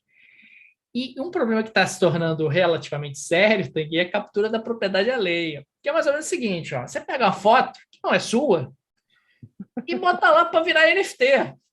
E depois que virou NFT, irmão, já era. E aí o dono verdadeiro da foto chegou lá para dizer, então, trouxe aqui para transformar em NFT. Aí alguém já transformou. Não é o senhor? Pô, mas a foto é minha. Alguém transformou em NFT antes do senhor. Lamento, não posso fazer nada. E a pessoa já E vendeu nada por pode ser feito. Bitcoin, já vendeu por Bitcoin e tal. Então, isso ainda está um pouco confuso, né? Está um pouco confuso de pessoas que estão tentando roubar a propriedade alheia e meter lá um NFT e tal. Claro que isso tem sido restringido ao máximo, mas tem acontecido alguns casos alegóricos nesse sentido. Claro que, de novo, a gente pode ter aí alguns ataques do governo, algumas restrições, algum monitoramento. É sempre uma possibilidade que precisa ser levada em consideração quando a gente está fazendo esse tipo de análise. Né? Porque pensa só, Daniel, você sabe que houve, né, ao longo da história, uma disputa enorme, por exemplo, entre França e Itália, pela posse da Gioconda, né, da Mona Lisa. Leonardo da Vinci era italiano, assim, numa Itália para a Itália, né? Não existe Itália ainda, mas no que atualmente é a Itália.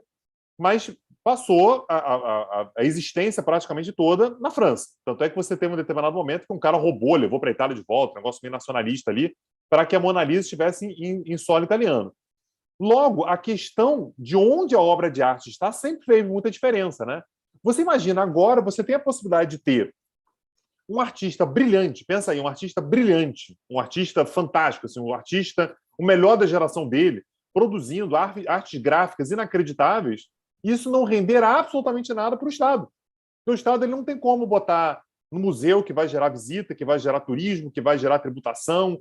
Ele não tem como fazer absolutamente nada com isso, porque virou NFT, acabou. Isso vai simplesmente para o blockchain, isso pode rodar o mundo, o Neymar pode comprar, o Daniel Souza pode usar numa aula aqui no Brasil sem pagar absolutamente nada para ele, e o estado de origem daquilo ali simplesmente não viu um centavo daquela grana. Você tem, inclusive, uma questão que é, você sabe qual é a nacionalidade do camarada que pintou essa obra aí do Neymar aí? Ninguém sabe. É uma NFT, roda o mundo, o Neymar pagou 6 milhões, mas não cria uma identidade, uma identificação com o país de origem do autor. Óbvio que para o Estado isso é algo que incomoda profundamente. Até porque a obra pode ser, inclusive, anônima. Ela pode ser Exato. anônima. Você pode transformar uma obra anônima em NFT. E aí, como é que você sabe? Qual é exatamente como o Tanguy colocou, qual é a nacionalidade do autor da obra? Né? Quem vai tributar isso? Você cria aí um ambiente muito complicado. Agora, o NFT, se você entrar em sites de NFT, eu fiz esse exercício ao longo dos últimos dias, tem NFT de tudo para vender. Tudo você pode imaginar. Porque está todo mundo botando lá, se alguém comprar, comprou. Né? Transformei em NFT, se alguém comprar, aí tem NFTs bem baratinhos, tem NFTs que custam umas fortunas, tem NFT de tudo. E existe sempre essa expectativa que em algum momento eu posso revender essa NFT com um lucro expressivo, porque em função da escassez houve ali uma valorização. Não é tangível, como a gente viu ao longo do nosso encontro de hoje, mas você acaba tendo ali uma certa vaidade. E Tanguy, puxa, mas eu não posso colocar no quadro. Gente, ou na parede, como muita gente está colocando aqui no chat. Você pode colocar na rede social, pode colocar no Instagram, Tanguy, dizer é meu. Onde é a parede? A parede é a rede social, Tanguy. É porque você é um cara velho, não entende essas Porra, modernidades. Daniel, não dá para mim, Daniel. Se eu, assim, eu gosto muito de uma obra. Eu passo todo dia na sala da minha casa, a obra está lá, é assim, porra, olha Mas é aí, cara, isso cópia aqui ou é original, original. Tanguy? Você Não, tem cópia lá. original. Tem cópia. Original. Isso aqui, porra, o original é meu, tá aqui. E se alguém quiser ver, vai ter que vir na minha casa só ver se eu deixar. Essa aí não, Daniel. Essa é qualquer um vê, bota na aula aí. Eu não sei, Daniel. Para mim não dá, não. Para mim não dá, não. Mas eu entendo a lógica. Você entende a lógica, mas você é contra, é isso? Não é que eu sou contra, eu só acho inócuo. E você está querendo justificar, mas você não gastaria, eu te conheço, Daniel. Você não pagaria um babalu num NFT. Fala a Tanguy, verdade. mas, Tanguy, você pode botar na sua rede social, Tanguy. Você Eu pode não postar quero, lá. eu posso botar agora sem pagar um real por ela, cara. Pô, Tanguy, coisa boa. Mas você não é o dono, cara. Você não é o dono. Você pode também pegar lá a obra do Picasso e comprar a cópia. A cópia. Posso. Tá Vai bom. lá no Museu do Picasso, compra uma cópia e pendura na tua casa, pô. Não, mas Mesma olha só, coisa. se eu fosse realmente rico assim, rico pra cacete, assim, eu compraria uma obra do Picasso para ter em casa, o original. Pagaria. Gastaria, cobraria e botaria aqui assim, não seria essa casa, né? Seria um outro. Mas botaria na parede de casa, né? Tranquilamente. Uma NFT eu não compraria. Acho que Você não essa que é o compraria ponto. uma NFT. De jeito Ah, nenhum, você, hipótese você alguma. é velho. Você é velho. Você não está entendendo a complexidade do mundo. Gente, só um minutinho, Daniel, dá licença. Gente, o Daniel, ele não compraria um NFT de R$ 2, ele ia fazer a conta. E esses R$ 2 se rendesse, dependendo da taxa Selic, a variação do dólar e Mas eu tal, também não daqui a compraria o 15 anos, Picasso. esses R$ 2 valeriam aí uns 4,50. Aí, porra, eu não vou, né? Não vou comprar isso aqui. Mas Não compraria. eu também não compraria o Picasso. Se você fosse muito, muito rico, você não compraria o Picasso de jeito, não é verdade. Tá bom, Daniel, faz sentido. Ok. E é Mas eu ultrapassado, quero, eu pessoal. quero, eu quero mais. Eu preciso de mais. Assim, não estou satisfeito ainda. Tanguy, a gente vai ter um novo curso no Petit Jornal, vai ter um novo curso no Petit Cursos para aprofundamentos nesses temas, digamos assim, de vanguarda, esses temas de fronteira. A gente vai ter um curso, Tanguy, veja você, sobre o dinheiro no século XXI. Você escolheu esse nome, eu achei ruim, achei bem ruim o nome. Achei não, porque ele não diz sobre o que é o curso. Mas então me diga o que esse curso fala? Me conta aí, me Olha, ilustre. eu vou aprofundar aqui o curso, né? Olha só o que nós teremos nesse magnífico curso. Teremos uma primeira aula sobre uma breve história do dinheiro, os sistemas econômicos desde o século XIX até o seu celular. Até o seu celular ficou bonito, né? Achei elegante até o seu celular, até os dias atuais, que você chega lá, compra o seu celular. Teremos uma aula número 2 sobre uma transformação real, e isso é uma mudança bem importante que está acontecendo na economia, robotização, inteligência artificial e destruição criativa que a gente está experimentando ao longo dos últimos tempos. É um processo cada vez mais acelerado e cada vez mais impressionante. Uma terceira aula, onde nós vamos falar sobre globalização e nacionalismo, os globalistas e os nacionalistas, como isso está se tornando um elemento de tensão política mundo afora, e isso tem tudo a ver com as inovações econômicas sobre as quais a gente estava falando há pouco. E uma aula de número 4, falando sobre sustentabilidade, renda mínima e infraestrutura, uma economia diferente para o novo mundo, mostrando justamente quais são as tendências e assim por diante. Esse curso, gente, claro que ele está disponível no petitcursos.com.br, todos os assinantes vão ter acesso às aulas ao vivo, fica aqui o convite para quem não é assinante do Petit Cursos para se tornar assinante desse streaming do Petit Jornal. Esse é um curso que vai ser extremamente desafiador, porque nós estamos nos propondo a falar de temas de vanguarda, de temas que estão na fronteira da discussão, temas que estão realmente sendo em construção, na verdade. Estão em construção, exatamente. São temas, inclusive, muito difíceis de conseguir bibliografia, temas muito difíceis de você conseguir discussões um pouco mais amadurecidas. Então, vai ser extremamente desafiador debater isso ao longo das próximas semanas. Lembrando que a primeira aula não é semana que vem é terça-feira de carnaval, então a primeira aula é daqui a 14 dias, né, daqui a 15 dias. E, consequentemente, fica aqui o convite para vocês estarem conosco ao longo dessas 4 semanas, de dias 8 de março, 15 de março, 22 de março, 29 de março, onde a gente vai falar um pouco sobre o dinheiro no século XXI, a economia do futuro e o poder no passado, que é justamente esse choque. Você tem hoje uma economia que avança mais rapidamente do que o poder político, as estruturas políticas, as estruturas institucionais, e isso é, sem dúvida alguma, um elemento de tensão e que vai ser explorado por nós ao longo dessas próximas semanas. E tratar de alguns temas que são temas que foram muito marcados, né, alguns anos atrás, mas que continuam muito vivos, né? Então, assim, globalização, que diabos é globalização? O que é a globalização? Essa primeira aula também, eu acho que é uma aula que me interessa bastante, assim, que é a evolução do sistema financeiro. Como é que o dinheiro foi mudando de forma com o passar do tempo, né? O dinheiro de hoje é uma evolução do pensamento que a gente tinha no século XX, no século XIX, no século XVIII. Então, a gente vai começar ali no século XIX, mas a ideia é tentar trazer para essa ideia de valor. Assim, qual é o valor? Por que a gente valoriza determinadas coisas hoje que no passado não eram valorizadas? Só para deixar claro, essa brincadeira que a gente está fazendo aqui, o NFT vale ou não vale? Tenta imaginar para alguém do século XVIII, né? Você falando assim, olha, esse pedacinho de papel pintado aqui com a cara do rei vale para cacete. Aí o cara fala assim, você está de sacanagem com a minha cara. Você só pode estar de sacanagem que esse pedacinho de papel pintado aqui com assinatura, você vai me dizer que isso aqui vale isso tudo. E hoje a gente já ultrapassou, inclusive, né? Atualmente a gente nem usa mais tanto dinheiro, assim, é tudo no cartão. Então a ideia de você ter um pedaço de plástico, quando você passa e bota uma senha, a pessoa te dá bens, é uma construção social. Então entender isso com o passar do tempo ajuda a entender como é que o dinheiro vai ser no século XXI. Então, por exemplo, como é que vai ser a economia em termos de sustentabilidade, renda mínima, inclusão social? São todos debates que estão na fronteira exatamente agora e tem, portanto, um certo exercício de tentar imaginar, dentro de tudo que a gente viu até agora, o que vai acontecer daqui para frente. Se você já é aluno do Petit Cursos, esse curso, obviamente, ele vai estar liberado para você. A gente começa, como o Daniel falou, daqui a 2 semanas a ter aulas ao vivo sobre esse assunto. São 4 semanas seguidas. Se você não é aluno ainda, se você está aqui hoje para a sua primeira aula, então já assistiu outras aulas gratuitas, digam para a gente o que acharam, todos vocês, na verdade, digam o que acharam, deem o feedback e dá uma olhada, porque eu tenho certeza que esse curso vai te interessar. Lembrando, né, Daniel, isso aqui é fundamental. Não sou aluno ainda. Eu gostei desse curso. Você acessando esse curso aqui, lá no petcursos.com.br, você passa a ter acesso a todos, vou repetir, todos os cursos que a gente já deu. Todas as aulas que o Petit Jornal já deu algum dia, tudo vai estar liberado para você.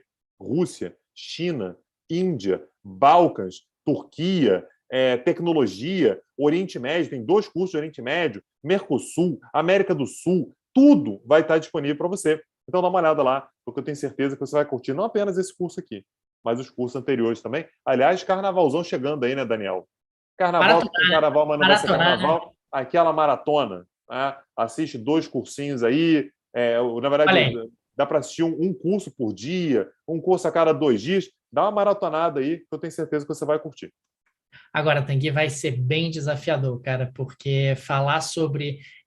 A gente estava falando sobre isso até essa semana, saiu uma matéria na Folha dizendo das pessoas com diploma que agora trabalham por conta própria. E isso tem tudo a ver com robotização que vai só se acelerar ao longo dos próximos anos, tem a ver com inteligência artificial que vai destruir uma quantidade inacreditável de postos de trabalho nos próximos anos, através justamente da destruição criativa. Quer dizer, como é que os governos vão lidar com isso? Como é que as sociedades vão lidar com isso? Como é que a gente tem que falar sobre o futuro, né? Não adianta realmente encontrar soluções no passado, porque a gente está vivendo uma realidade completamente diferente. Destruição criativa sempre existiu, mas não nesse volume que a gente está experimentando e nessa velocidade que a gente está experimentando. Daí depois vai ter o link na discussão de sustentabilidade, de renda mínima, de infraestrutura, como é que a gente organiza a economia diante desse novo cenário. É bem desafiador. E, claro, a gente resolve isso globalmente ou nacionalmente? Né? E esse embate está vivíssimo. Não é apenas no Brasil, é nos Estados Unidos, é na Europa. A gente se fecha, a gente se abre, a gente resolve globalmente ou a gente vai tentar resolver localmente. E esses são alguns desafios que a gente vai ter aqui ao longo da nosso encontro.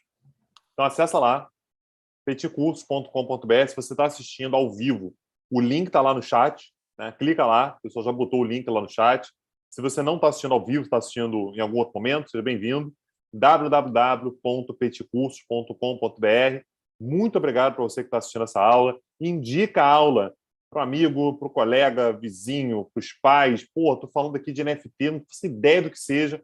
Manda essa aula. Pô, criptomoeda, não entendo o que é, tem risco. Vou botar todo o meu patrimônio. Tomei essa decisão. Vou botar meu patrimônio todo em Bitcoin e dane-se, vou ver minha vida. Só se vive uma vez, né? You only live once. Manda aula para ele. Ele vai te agradecer, tá? Então é isso. Pessoal, semana que vem não tem aula, terça-feira de carnaval. O Daniel é um fulião. Então, assim, mesmo sem ter carnaval oficial, ele samba em casa. É uma loucura. Daniel é uma loucura. Então, ele falou assim, não vou dar aula terça-feira de carnaval. Né? Um cara carnavalesco. Sempre foi, da folia, realmente se de vir à noite. É um negócio louco, né?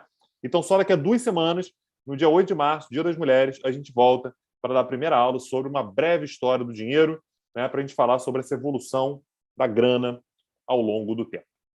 Pessoal, Um abraço. Daniel, tchau, tchau. Valeu. Tchau, tchau.